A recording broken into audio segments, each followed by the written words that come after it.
So this experiment really is a reaction between iron and thiocyanide. Thiocyanide is sort of like a yellowish chemical. Whenever you have sulfur, sulfur tends to be yellowish. Okay, sulfur containing chemicals tend to be yellowish. Iron, on the other hand, tends to be brown because when they get oxidized, they turn into that rust color.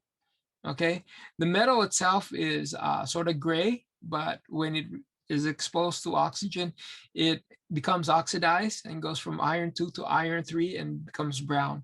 But when you mix these two, it actually is pretty an amazing chemical reaction. You get iron thiocyanide. It's a complex. We call anything with a transition metal complex because that's just the name we give it, but it turns to a bloody red solution depending on the concentration. It could be very pale red or deep red depending on the concentration. And sometimes we actually use this chemical iron thiocyanide as a fake blood. Okay, if we want to see something that's thick, viscous, and red, we use this chemical as a substitute for blood because we don't want to hurt ourselves. Anyway, let's take a look at this reaction. The reaction is taking iron 3 and reacting it with thiocyanide. Thiocyanide is just cyanide with a sulfur attached to it. And so the thiocyanide is a negative. We introduce it in the reaction as potassium thiocyanide. So potassium would be the cation, thiocyanide, FeSCN would be the anion. The potassium in solution will split from the thiocyanide, and so it's a spectator ion. It just sits there. The thiocyanide now reacts with the iron. The iron is introduced into the solution as iron nitrate. When the iron nitrate goes into solution, the nitrate splits off. Okay, because nitrate salts are very, very soluble in water. So it splits off, and then the iron is free and the thionide is free, and then they have a attraction for each other, and they form this complex iron thiocyanide. Iron's +3, thiocyanide -1, so the net charge of the product is +2. Even though it's an ion, it's still bloody red. Okay, it's not a precipitate because it's an ion, but the solution is bloody red, just like copper too. If you ever get copper in its ion form and it's copper +2, it's a very distinct blue color. It's like a powder blue color. Okay, so ions, especially transition metal ions, are highly colored. Okay, iron in this particular case looks like blood red. So this is the reaction. And if you write the mass action expression, it's the products, iron thiocyanide divided by iron divided by thiocyanide. That's the Kf value. Your job in this lab is to figure out what Kf is. Okay, that's basically what you guys are going to do. And you're going to do it by spectrovis or spectroscopy. You're going to monitor the concentration by measuring the absorbance of the iron thiocyanide. And it's a tricky lab, but the results are pretty amazing that you can use absorptions to get the concentrations of each of these chemicals at equilibrium. Because remember, you cannot get an equilibrium constant unless you know the concentrations of all the species involved in the mass action expression at equilibrium. It's got to be at equilibrium. If you know those concentrations at equilibrium, then you can plug it into the mass action expression, and then you can calculate a equilibrium constant. In this particular case, we don't call it KEQ, we call it KF. Why is it KF? Because it's a transition metal binding to some other species. We call that species a ligand, L-I-G-A-N-D. Some people pronounce it as ligand. I learned it as ligand, okay? But the thiocyanide is a ligand. It binds to the iron. Then because that's a transition metal compound, we call it a complex ion, okay? Complex ion or complex compound. That's just the vocabulary we use, Okay, it's to confuse the audience, basically. Anyway, this is the background information. This is the reaction that we are going to be studying. This is the mass action expression that we are going to be looking at. We're going to determine the equilibrium concentrations for all these chemicals, iron thiocyanide, iron, and thiocyanide at equilibrium, So how do we do that? Okay, well, first of all, let's introduce the players in this reaction. Iron nitrate is generally yellowish, okay, generally yellowish. Thiocyanide in the form of potassium thiocyanide is colorless, but when you mix the two, it forms a dark red color. Even though you see red, it actually absorbs blue color. And the reason why it absorbs blue and you see red is something called the color wheel. If you know the colors of the rainbow and you write red, orange, yellow, green, blue, violet in a circle, you will find that what is directly across the red color is sort of like a greenish blue, and that's what we call complement color. Anyway, the reason why that solution is red is because it absorbs the blue pigment, and all the other colors that passes through looks red into our eyes. That's for a story when we cover coordination chemistry though, but I just want to introduce that here. Anyway, these are the chemicals that you guys are going to be studying in this reaction, okay?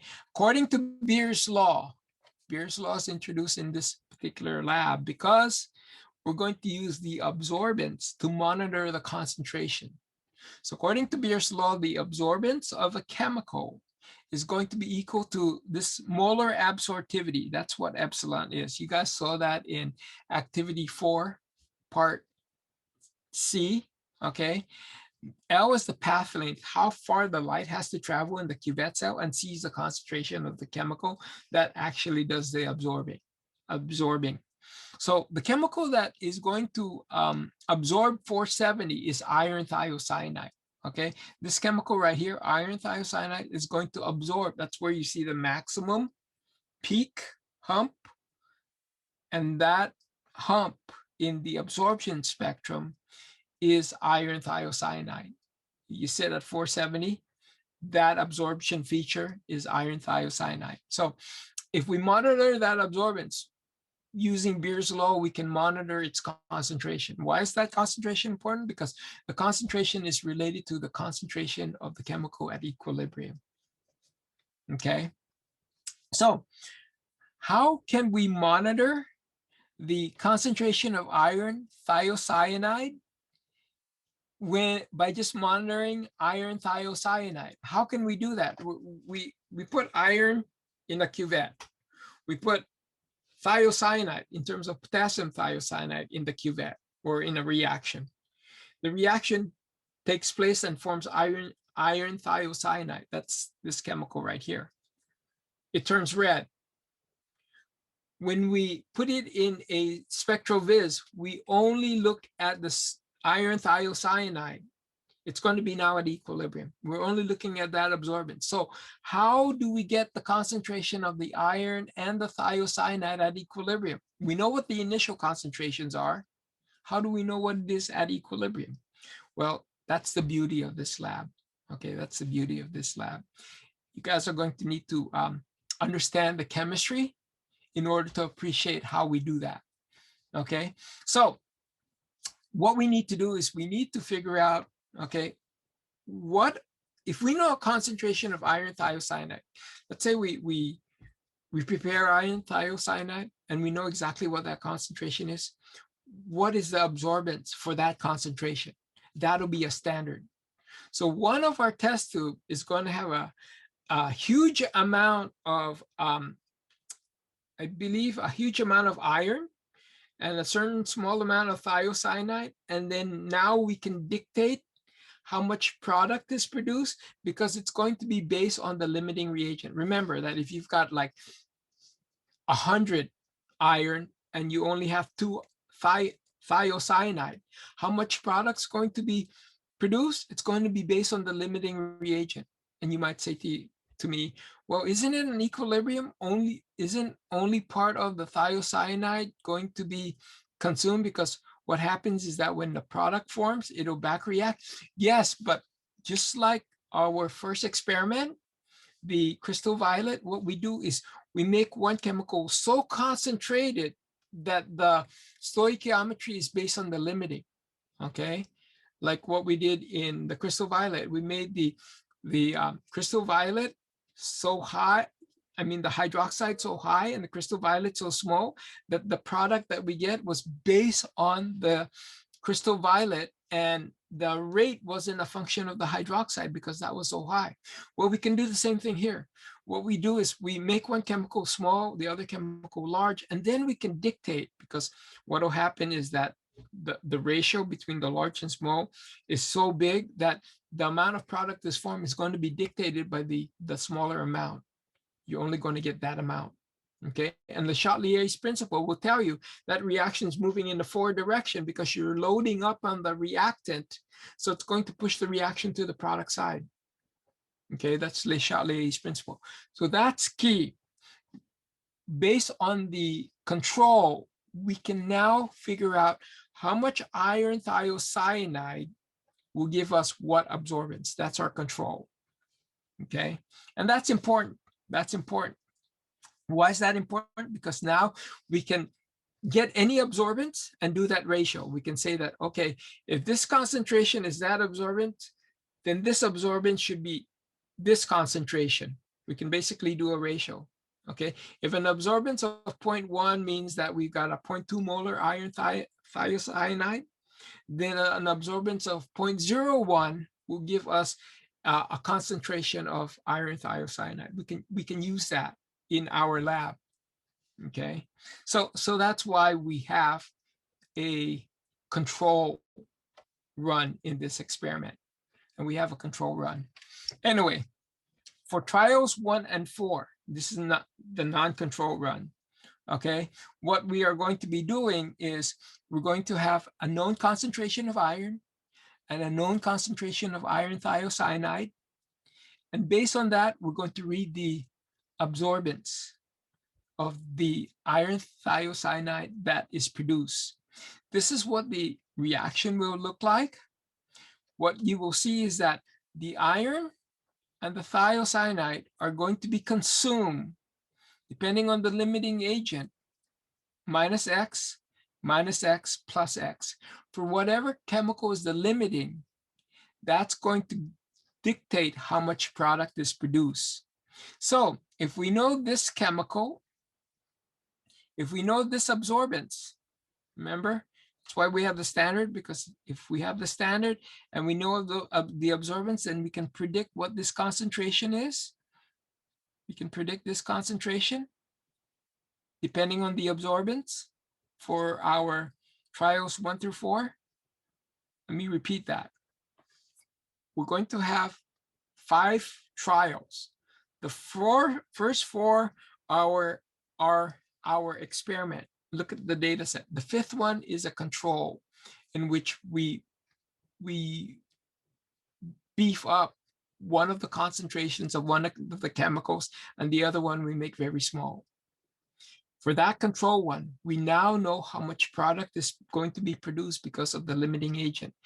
If we measure that absorbance, we can say that that absorbance is tied into this concentration of iron thiocyanide. Okay, that's the control. Now we look at experiments 1 through 4, and we allow the reaction to occur depending on the concentrations of the iron that we start with and the thiocyanide. What they will do is they will produce iron thiocyanide. It's going to be in that test tube. It's going to be formed there. It's going to change. The solution is going to be a little bit reddish once you mix the two. That's what you will see. We're going to measure that absorbance. That absorbance now will tell us, depending on the ratio, how much iron thiocyanide exists at equilibrium. That's important.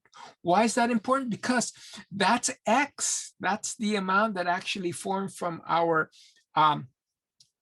chemicals, iron and thiocyanide. That's X. And so if we know what this value X is, then the initial thiocyanide minus X is the equilibrium thiocyanide. The initial iron minus X is the equilibrium iron. So now that we have the equilibrium iron and the equilibrium thiocyanide and the equilibrium iron thiocyanide,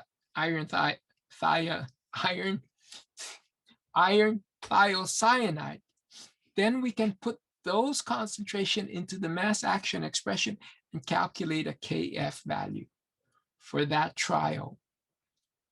Now remember, Kf is constant as long as you don't have a temperature change. We have 4 trials.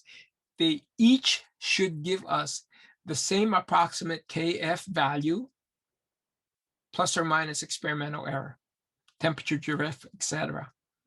But that's why we do 4 trials. So here's the summary. We have the absorbance. We can figure out what the iron thiocyanide is. The molar absorptivity and the path length are going to be constant throughout this experiment because we don't change that. We don't change the chemical and we don't change the size of the cuvette. So we can say that the concentration of the iron thiocyanide is equal to the absorbance. And we can predict what that concentration happens to be.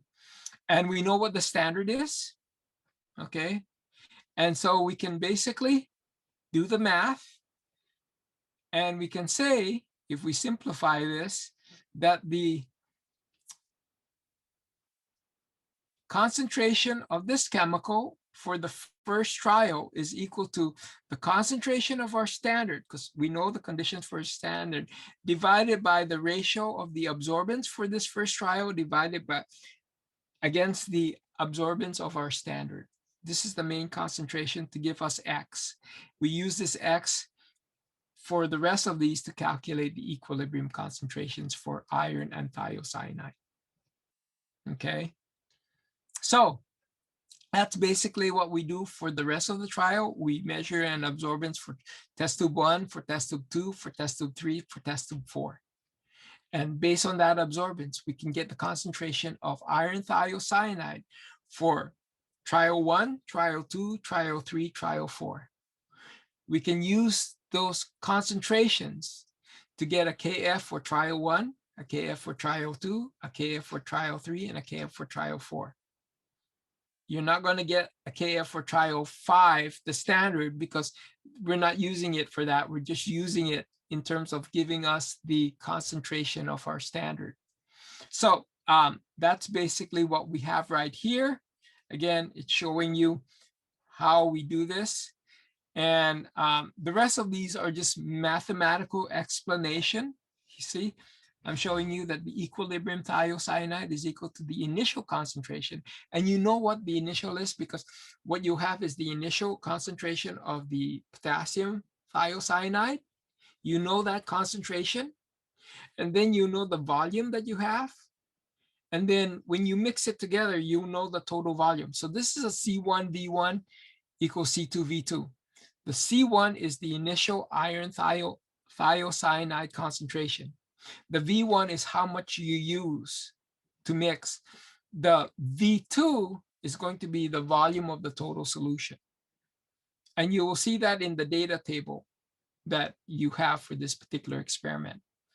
And once you do that, then you can calculate this value, which is really just this, the initial minus the equilibrium concentration, because that's what X is. And then you get the equilibrium concentration of thiocyanide, FeSCN. You do the same thing for the iron. You know what the initial concentration of the iron is. You know the volume you will use. And then when you mix it, you know the total volume. So you will know basically what the initial is. And then this will just be the same for that trial, the concentration of the iron thiocyanide for that trial. Once you do that, then you'll be able to come up with the Kf. This is the standard right here. You use a large amount of iron. You make the iron for the standard solution so much larger than thiocyanide that your thiocyanide, FeSCN, is the limiting reagent. See, like if this is 100 times larger and this is thiocyanide, it's only 1 time, then it's going to force a reaction to the right, but it's going to limit the amount of product formed based on the limiting agent. That's the key. That's the key for this lab. Okay, so These are, of course, the different ways of calculating Kf. This is the net reaction that you would use. Okay, so I'm just sort of summarizing the net reaction that you guys are going to be using. This is not the, this is the processing the data part. Okay, so these are it. So this is what you guys will be doing for this lab. You guys are going to be preparing 4 solutions, and the concentration of the 5 mils of iron nitrate, 2 mils of thiocyanate, and 3 mils of water. So the volume for the 4 solutions are going to be 10 milliliters, because 5 plus 2 is 7, and 3 mils of water will make it 10. So when you do C1V1 equals C2V2, V2 is 10. For thiocyanide, V1 is 2. And then you just have to look at the video to figure out what is the concentration of the iron, the thiocyanide, SCN. Okay, so you can get these right away. Here, we increase the thiocyanide to 3. The total volume is still 10. For solution 3, we increase the thiocyanide to 4. Total volume still 10. Finally, the 4th solution, we increase the thiocyanide to 5. The solution is still 10. The iron amount is fixed throughout, 5 milliliters. So the concentration of iron in test tubes 1 through 4 is the same. The thiocyanide varies, and then this is your standard. Look at that. You use 18 milliliters of 0.2. Remember that. The iron used for the standard is 0.2, 18 milliliters of that. The concentration of the iron in test tube 1 through 4 is not 0.2, it's 0.02. That's a common mistake that you guys will do in this lab. You're going to think they're the same. They're not the same. One is 0.2, the other one's 0.02. One is 10 times more than the other. Okay. Using 2 milliliters of 0.002 molar thiocyanide. So you see how much smaller that is? And the total volume here is 20. So based on this right here, based on the fact that this is your limiting reagent, you now can calculate the moles of thiocyanide. If you know the moles of thiocyanide, you also know the moles of the product. It's going to be the same. In the volume, which is 20, you now have the concentration of the product. So that concentration is going to be equal, is going to be related to whatever absorbance that standard solution has. Okay, so this is what the setup looks like. You're running Logger Pro. These are the vernier probes. These are the solution. Look at the solution real closely. It goes from light, and it looks orange here, but that's the lighter side of red. Here you can see that it's a little bit darker. If it's really concentrated, it's like bloody red. But depending on the concentration, it looks almost orange. Okay, so right away, you know that these things have variable concentrations. Here, this is the cuvette. This is water, and these are the different amounts. Okay, now the amounts will not change the equilibrium constant. Remember, the equilibrium constant does not depend on how much chemicals you have. It only depends on the temperature. We're keeping the temperature the same. So these solutions, these stress test solutions, if you calculate the equilibrium constant, they all should be approximately the same, plus or minus experimental error. Okay, so this is how you would do that. If you look real closely, if you zoom in, you could probably look at the concentration. The video actually shows you that. Okay, we're using pipettes to measure precisely the volume. Okay, and these are the absorbance reading for the different solutions. This is 1, 2, 3, 4. These are the 4 test solutions. They're going to have different absorbance because the amount of iron thiocyanide is going to be different, because the amount of thiocyanide for the 4 tests, for the 4 trials, uses different amount of thiocyanide, SCN. This is what a typical data will look like. You've got 4 test tubes, and then you have a standard. Okay, you have a standard. And the standard is going to give you an absorbance, but these are basically 2, 3, 4, and 5, 5, 5, 5, and 5, and then the amount of water, so that the total volume is 10. For the standard, the concentration is 0.0, sorry, for these 4 solutions, the concentration of the thiocyanide is 0.002. Okay, so this is what it may look like. Your numbers are going to change because this was done under a different set of conditions. Okay, test tube 1, test tube 2, test tube 3, test tube 4, test tube 5. Test tube 5 only has the absorbance. That's the only thing you want to measure. Test tube 5 is your standard. Look at how much higher that absorbance is compared to the other. That's because that should be a high amount of product. So that basically is the experiment. Again, let me try and summarize what you guys are going to be doing, what you guys will see in lab. You guys are going to have some iron nitrate. You guys are going to have some potassium thiocyanide. You guys are going to note the concentrations of each. Okay, you're going to have 5 test tubes. The first 4 are trials 1 through 4. The 5th one is your standard. The standard is going to use 18 milliliters of iron nitrate, 2 milliliters of thiocyanide. The concentration of your iron nitrate is going to be large compared to the concentration of your thiocyanide for your standard. Therefore, you guys are going to determine, you're going to fix the amount of product that is formed based on that limiting reagent. You guys are going to take the standard solution and measure the absorbance. Now you will know for that absorbance, that's what the iron thiocyanide concentration should be. You have a concentration and you have an absorbance, and you can relate it to each other. That's important. For trials 1 through 4, each of those 4 trials, you're going to use 5 milliliters of iron nitrate. And the concentration of iron nitrate is going to be low. And it's not the same as the standard. Standard is going to have a high concentration of iron nitrate. The 4 trials are going to be low. So pay attention to that. Okay.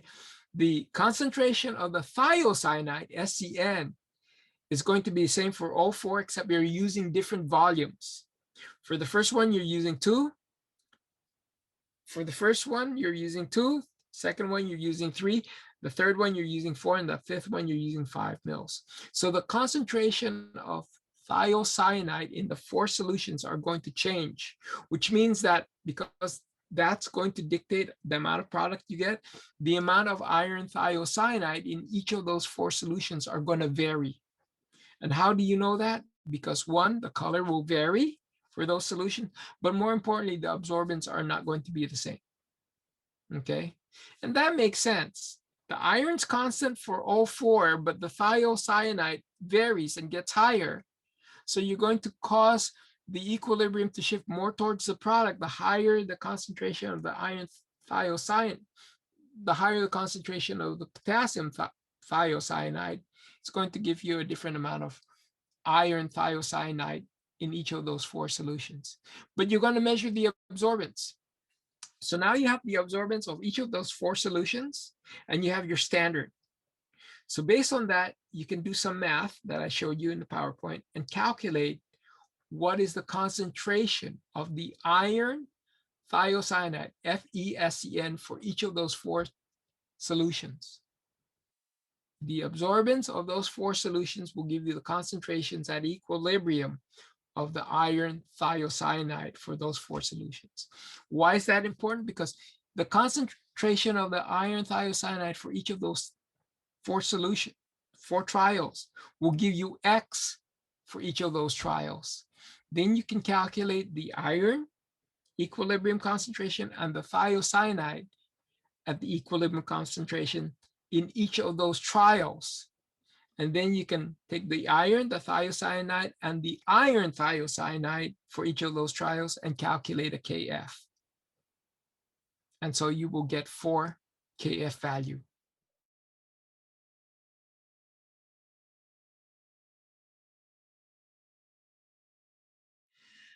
we are here, and I gave you the PowerPoint of this particular experiment. Like I said, this experiment is not difficult, but like all experiments, you still gotta make sense of what happened.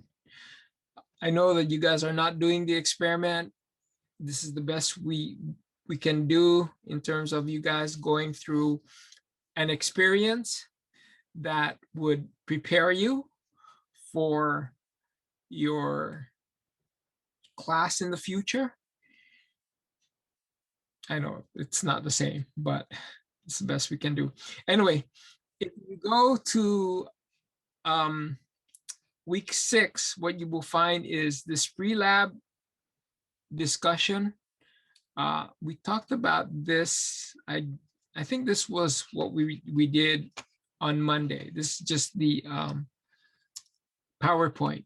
Okay, so don't worry about that. And make sure that this is not running. Close that. What you do want is this right here. Okay, this is the intro. This is where you would write the PreLab. Remember, the intro is the objective, the background information, the procedure, pictorial flowchart procedure, the data table that you guys are going to be generating, the safety, and then post-lab questions. That's the intro. When you click on that, what will happen is you guys will see this link right here, submit. Click on that to start writing your intro in this text entry. And don't write it in a Word file and then just upload the Word file. If you're going to put it in Word, which is a good idea, you need to copy and paste the content from that Word file. So it's here. So it's here. Today we're doing data and observation, and then I'll talk a little bit about working up the data as well, because the working up the data is not difficult in this particular experiment. If you do it all by spreadsheet, it's pretty straightforward. So let's take a look at this, the data and observation. So this is the video that shows you the experiment, and then this right here is the processing the data. This is the presentation I did last spring. Okay, you can watch it if you want. We will be talking about it as well in the second part of today's discussion. But let me just open this, and then of course this is the Logger Pro. If you don't have that, this is the raw data. Let's take a look at the raw data real quick. Let's see what that gives us. Okay, so the raw data, it comes via Logger Pro, and this is it. This is the raw data. Okay. I hope all of you guys have Logger Pro. So usually in the experiment, what you do is you set Logger Pro to sit at one wavelength. And the wavelength that you want to sit on is the maximum here. Find the maximum in which this particular wavelength is. What you would generally do is sit at this wavelength, which is about 470, and then you just watch the absorbance. The absorbance here is, this would have about a 0.9, maybe 0.88. This has an absorbance of about 0.48. This is the absorbance scale. This is the wavelength scale. So you're sitting at about 470, and the instrument's giving you these absorbance. And what you would do is you would use this absorbance to give you an idea of the concentration of your iron thiocyanide. Okay, but the way I did this experiment, I wanted you guys to see the absorption spectrum, and then of course you can pull out the let's see, analyze here. Okay, then you guys can see what the wavelength, what the absorption maximum is at each wavelength. Okay, so if I move my cursor right here, you can see that this is about not quite 470. This is actually at 454. Look at the table here. Okay, so that's at about 454, and then that absorbance which is number 5, is about 0.87. If you go down here, okay, then that is, and you can see what these things are if you just go here. This is 5, 1, 2, 3, 4. Okay, so at 454, which is what we said we were sitting at the maximum, then you're just reading the absorption maximum, 0.87, 0.21, 0.29, 0.379, 0.47. It gets higher with solution 4 versus solution 3 because solution 4 had higher concentrations of the thiocyanide. Anyway, let's look at the video real quick. What I will do is I will scrub through and just highlight some of the important points on this particular experiment. So the first part is just a PowerPoint, and we already talked about the PowerPoint from last time.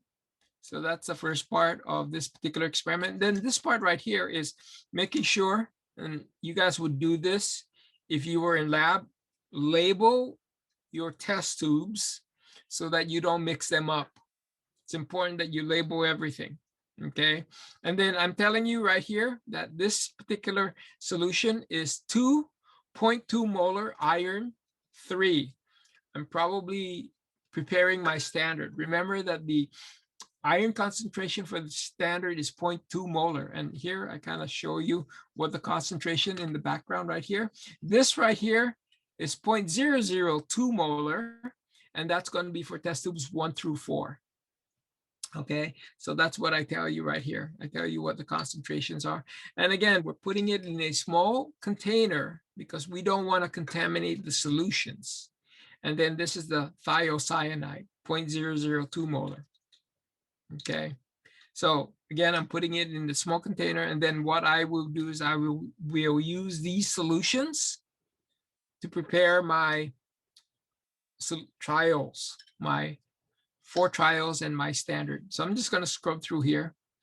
And as I scrub through, you guys should watch the whole thing, of course. I'm preparing the standard. So I kind of put here for you guys to see what's happening. And then I'm using this these pipettes, the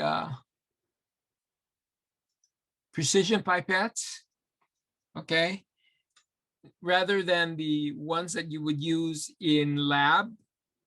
And what I'm doing is I'm measuring exact volumes to prepare these solutions. So this is the standard. And you notice it's not mixing. So what I will do is I will probably use a plastic pipette, Birel pipette to mix it. Here you go, so that it's uniform. The pipettes I'm using are called Eppendorf pipettes. And if you work in a micro lab, you use that a lot because they're very convenient.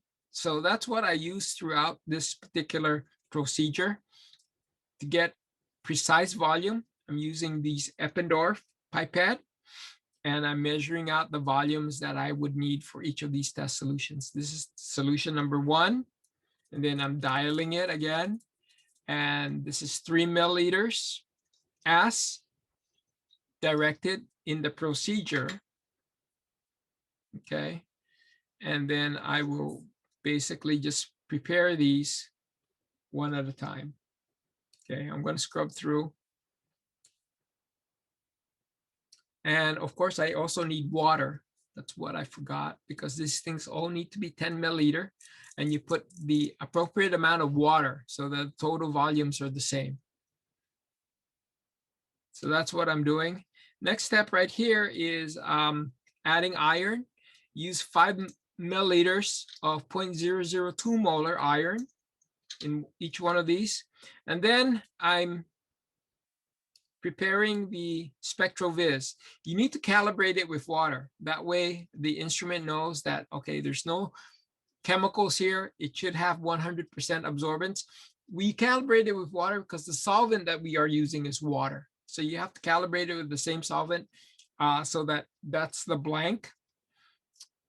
Okay, so this is the SpectroVis, and I'm setting it up to measure absorbance. On top, what you saw on top was the temperature, and then this is the absorption spectrum of each solution. So I'm just gonna go through this, scrub it through.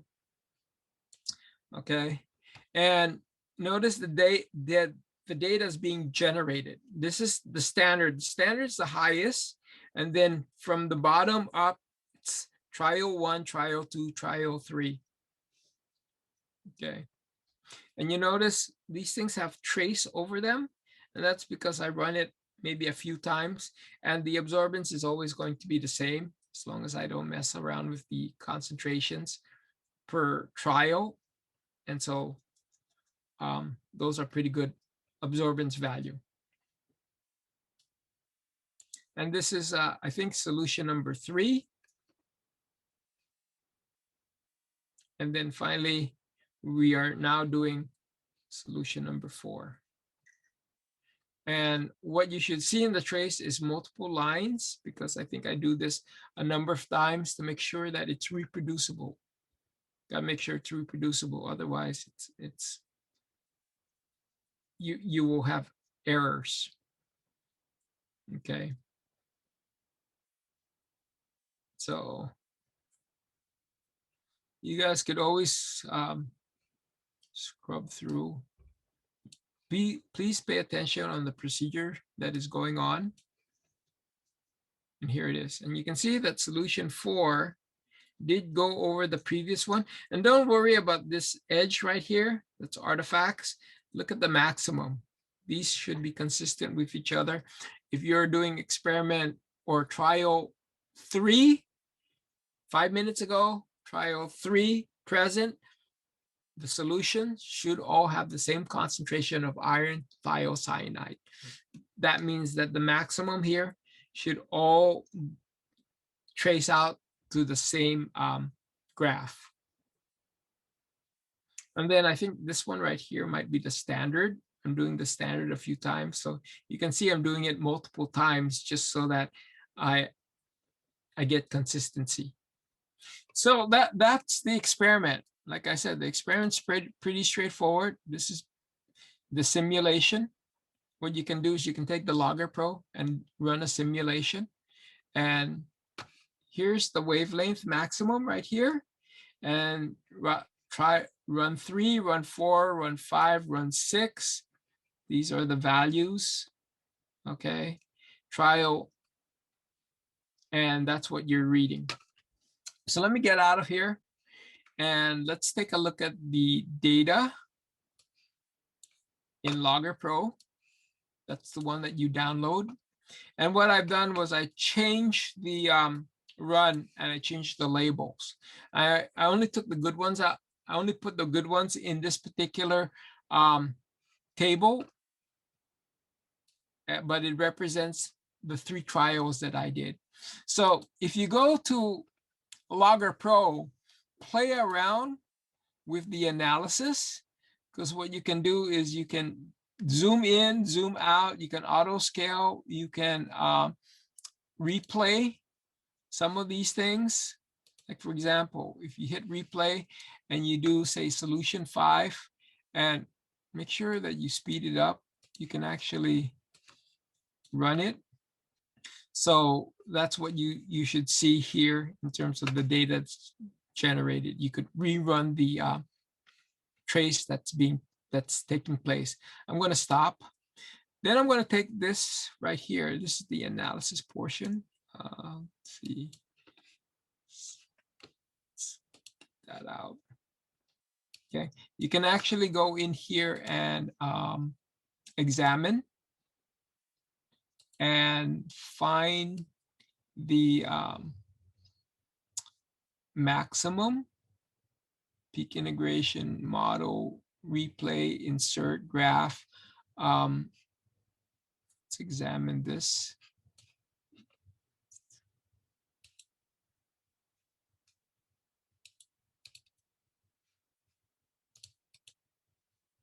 should be a way to change this so that, oops, cancel. Let's go to the maximum.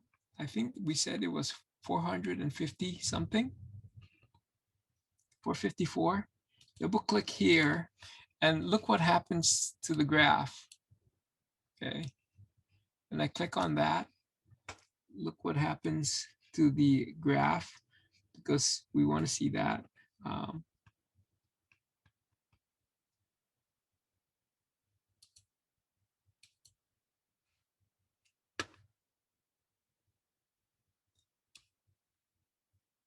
I think you can just move this out of the way if you make your window bigger.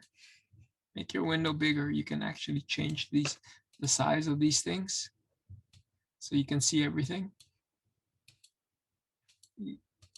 Again, it's just a matter of getting comfortable with the software. So I'm going to go to 454. Why do I want to do that? Because again, I believe that's your maximum. And when I do that, you should see this right here. And now you can read what the maximums are for solution 1, solution 2, solution 3, solution 4, and the standard. That's what you guys are going to be recording in your data sheet. Let's go to your data sheet. Something that looks like this. Okay.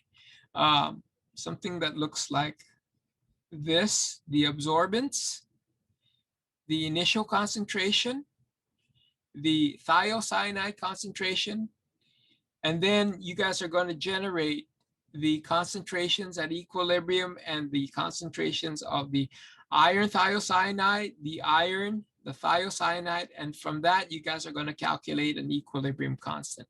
Okay, these values are not necessarily the values that you have from the video, but it serves as a way for me to demonstrate what you guys are going to be doing in Excel. Okay, so let's take a look at this. So these absorbance are 0.153, 0.219, 0.273, 0.348, and 0.586. That's essentially what I have right here. Okay. Remember that the initial concentration, let me just remind you, for solution 1, you get, let me put my iPad on here so that you guys can see the calculation. So the for test trial 1, your iron plus 3 was 2 times 10 to the minus 3 molar. Your SCN was 2 times 10 to the minus 3 molar. And the total volume was 10 milliliters. Use 5 milliliters of this in a total volume of 10. So you guys can do this calculation. The iron plus 3 initial, this is the initial concentration, is equal to 2 times 10 to the minus 3 moles per liter times 5 milliliters, because that's how much you're using in a 10 mil new volume. So this is your dilution factor. This right here is your dilution factor. You're taking 5 mils and then you're putting that in a new test tube. Now, the 5 mils is going to be the same for trials 1 through 4. So guess what? The iron concentration is the same. The thiocyanide, however, okay, that's a minus, is 2 times 10 to the minus 3 molar. But on the first trial, I believe you used 2 milliliters. So the dilution factor is 2 to 10. So that's going to have the lowest concentration. And then this is 1. The SCN for the second trial is 2 times 10 to the minus 3. That's your concentration of your thiocyanide. You use 3 milliliters and dilute it to 10 mils. So again, these are your dilution factors. You're basically diluting it. And that's what you see right here. The concentration changes. Now, how about your standard solution? About your standard solution, okay? You see that this is your initial iron, this is your thiocyanide, and then this right here would be your calculated thiocyanide. So let's take a look at that. So let's take a look at this right here. So what is the iron? SCN, now I'm better, +2 standard. Well, in this one, remember that our total volume was 20 milliliters. And your iron +3 nitrate was 0.2 molars. And you use 18 milliliters. And your SCN was 0.2 times 10 to the minus 3 molar and use 2 milliliters for a total volume of 20. And in this reaction, we said that the iron +3 plus the thiocyanide goes to our product.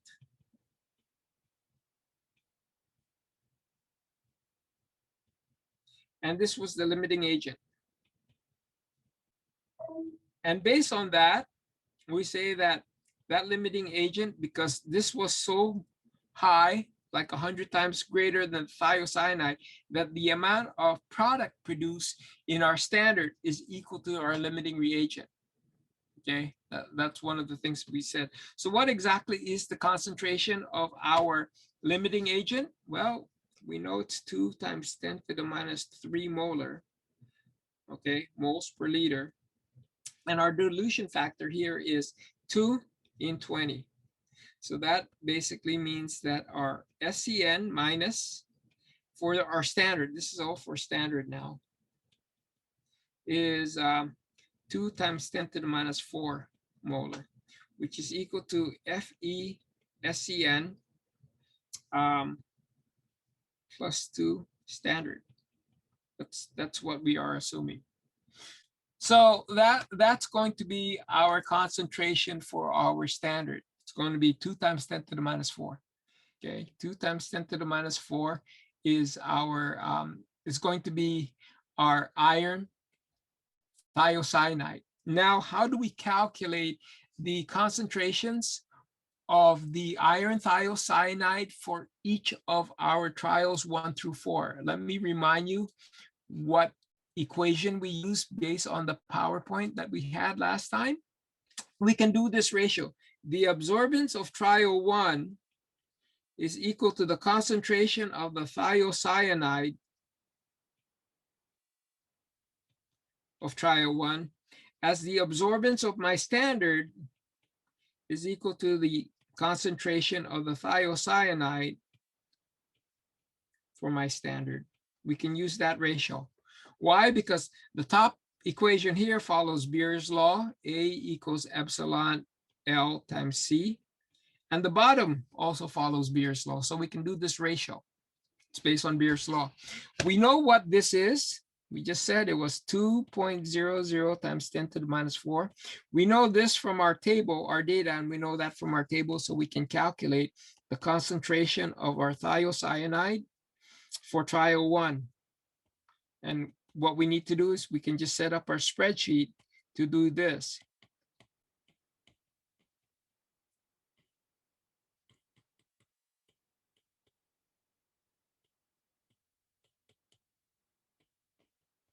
Okay, we can just set up our spreadsheet to do that. So let me show you how that's done. I know what my concentration of my iron thiocyanide standard is, and I know how to pick my absorbance. So what we want to do is, I think I already talked to you guys about this. Let me clear this as well, because maybe I did not talk to you guys about this. So what we want to do is we want to calculate the the concentration of the thiocyanide for each one of our trials.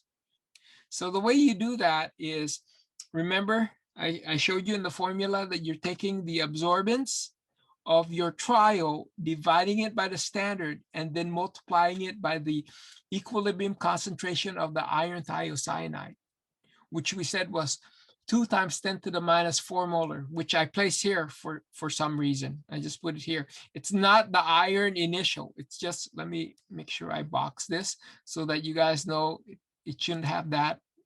It's just a place where I put that information. So to calculate the equilibrium concentration of the iron thiocyanide for trial 1, write a formula equals that divided by that, trial 1 divided by the standard, and I'm going to put a parentheses on this, okay, because the order of operation is important, times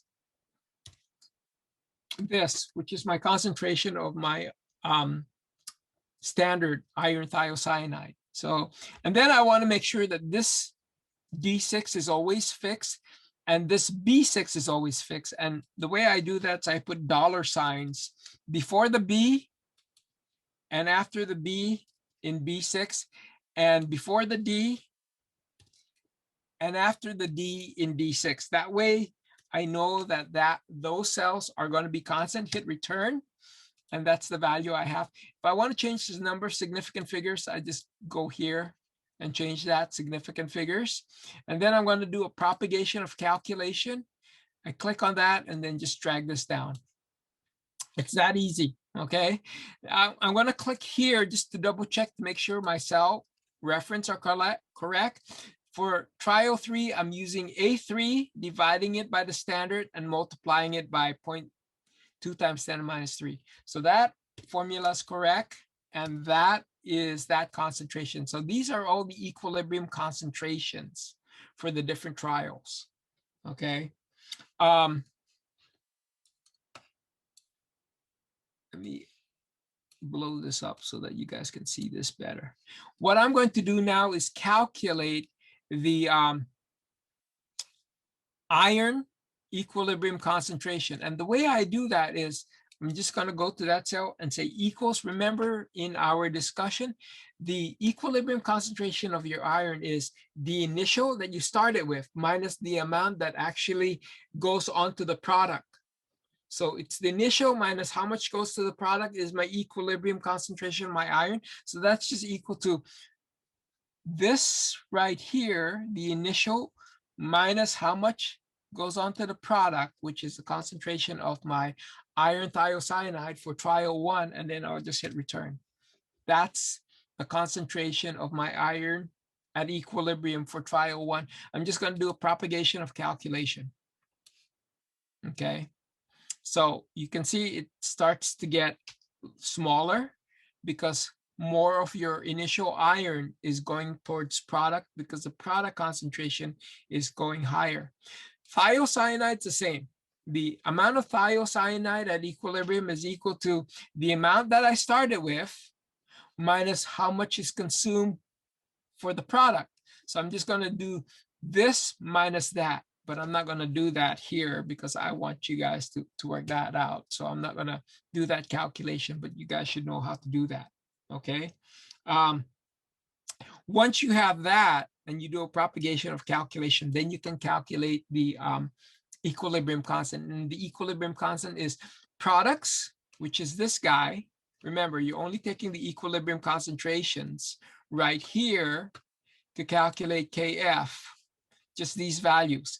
So for trial 1, that's going to be equal to products divided by, and then I'm going to put a parentheses, reactants, this times this. They're both to the first power, so you're not raising it to the second or third. It's all to the first power. So that's what you would do. It's going to give me an error because I don't have anything for the thiocyanide. Hit return and then do a propagation of calculation. Okay. What you can also do is get an average. Average equals, why is the average going to be okay? Because you're doing this all at the same temperature. So the equilibrium constant should be the same for all. And then you should also be able to get a standard deviation. And the standard deviation, let me remind you what a standard deviation is. A standard deviation tells you how far each individual, it basically tells you how far your average is from each individual measurements. So that's just a STDEV, right parentheses, and then you would just highlight the KF values to get the standard deviation. So that's that's the formula that you would get to generate the standard deviation. So you want to get the average KF and you want to get the standard deviation. Standard deviation tells me how precise the measurements are. Since everyone's using the same data set, everyone should get the same standard deviation and everyone should get the same KF value. But that's your calculation. Like I said, it's a pretty easy lab. Okay, don't use these values. These values are different sets of data. Use the values that you extract from the actual data when you download it.